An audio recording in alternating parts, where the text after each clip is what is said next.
Hello people, I'm going to be showing a bunch of differences between NES carts. First, some NES carts are gold, like I have here's Zelda 2, Zelda 1 is in my NES right now, and I don't dare take it out till I finish. This basically the cart's just gold. I believe that's all I have to say about cartridge body design until later, so, some carts are gold like that, and then this label on the back here, we also have that with Dragon Warrior, but this one is the Dragon Warrior one is like shinier. It's kind of odd. I don't know why it's like that, but yeah, there you go. There's those two, and then after those we got some Konami games. These games, they're not weird with the cartridge or the art or the thing on back. No. On here, you see the Konami logo there. It's all big and nice, and in the middle around there. But then on Top Gun, which is the other Konami game I have, the Konami logo is tiny and up at the top for some reason. I have no idea why they're different. And then, what's extra fun is with Ultra. This is also Konami. It's just they rebranded to Ultra, and their carts look even more different than the regular Konami ones. It's kind of odd. And then now we're on the topic of gray cartridges. Metroid. It's Adventure Series. That's one of the Adventure Series games I have. I believe it's the only one I have. It's a password pack, although it doesn't say it on here. But for some reason, even though Nintendo had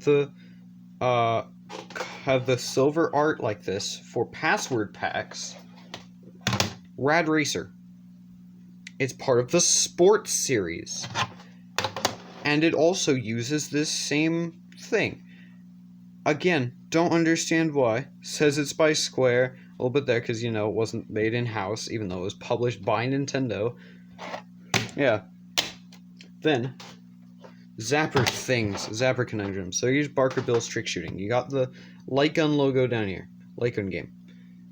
It's just standard light gun game. Then you got stuff like To the Earth, which came out, I believe, the same year. No Zapper logo whatsoever. At all. Then, got Gumshoe, a really early Zapper game, a relatively early one, and has a completely different Zapper looking logo that says Light Gun Series, not Light Gun Game, like Barker Bill's Trick Shooting. Also, these copyright symbols, they're different. The Nintendo seal of quality on the earlier games is different from the later ones, and I've seen them weirdly. The timeline for them changing over does not make any sense. I forgot to prepare that for this video, so I'll probably do that at some point, but yeah. So basically, here's the Nintendo seal of quality, the regular one that we all know and love, and then here's the one on the earlier games. Have no idea why it's like this. Then we got, what's fun with this cart, even weirder, it doesn't have the weird tabs. It doesn't have the tabs like regular NES carts do. So, it has 5 screws that are flathead as opposed to the regular 3 screws that are a special game bit screw. And I have another game like that, Gyromite, which is in the Robot series. One of 2 games compatible with ROB. I don't have a ROB, they're extremely expensive. But I find the game fun without them. Anyway, 2 players on this game is pretty fun, especially when neither of you know what you're doing. Standard game, except for the 5 screws and no tabs. Don't understand why it's like that. And then stuff like this, the combo carts. There are more of these in the PAL region, I believe. There's like Mario Tetris and some sports game, I think, as well, and some other ones, but there's this one.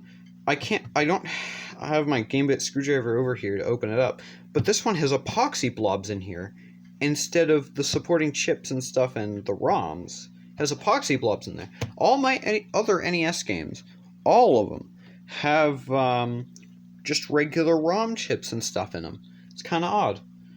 And then, one last note for NES games. Back to the Future.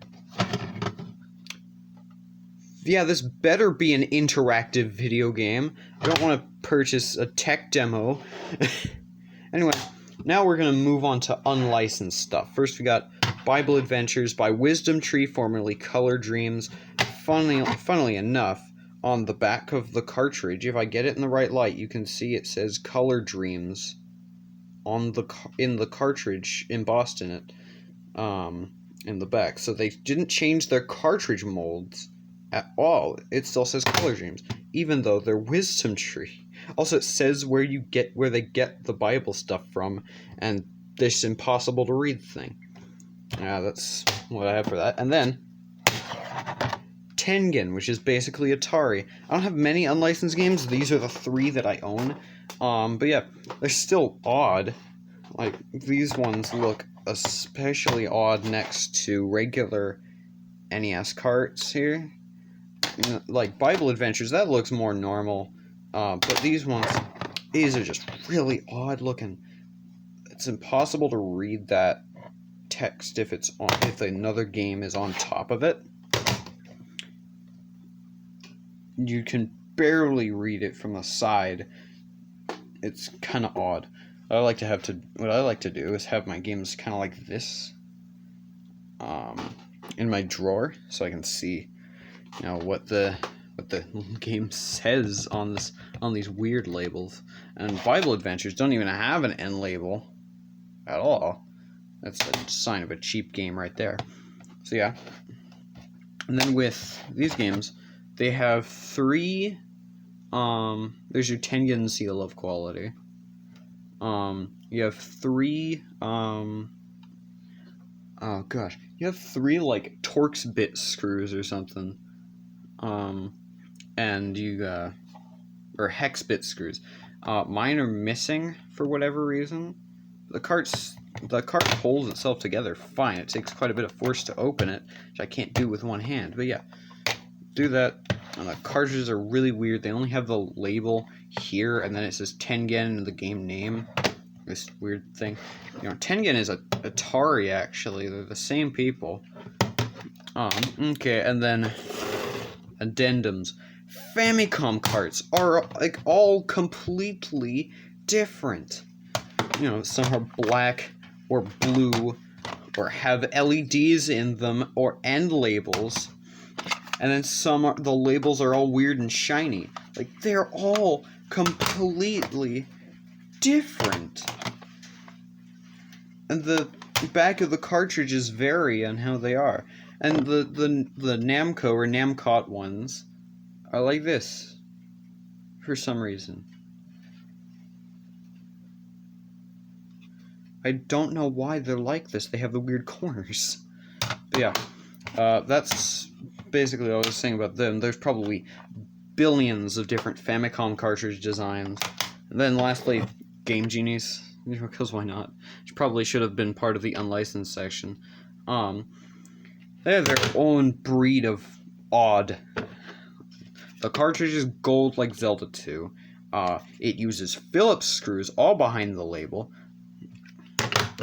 Has weird pass-through ports. This thing, which helps you grab it out, but I find that it feels really fragile, and I almost feel like I'm breaking the Game Genie when I pull on it to get it out. It has these weird wing things. Also, it's the size of a Famicom cart. Why? I have no idea why it's like this, but it is. So yeah, that's basically all I was wanting to touch on for weird NES cart variants and stuff. Just tidbits. I know there's a bunch of other ones that I didn't show, like Action 52 or a bunch of weird unlicensed games, but I don't have those. I'm only showing them in my physical collection, so yeah. there you go. There's my 10-minute video all about random facts about NES and Famicom carts.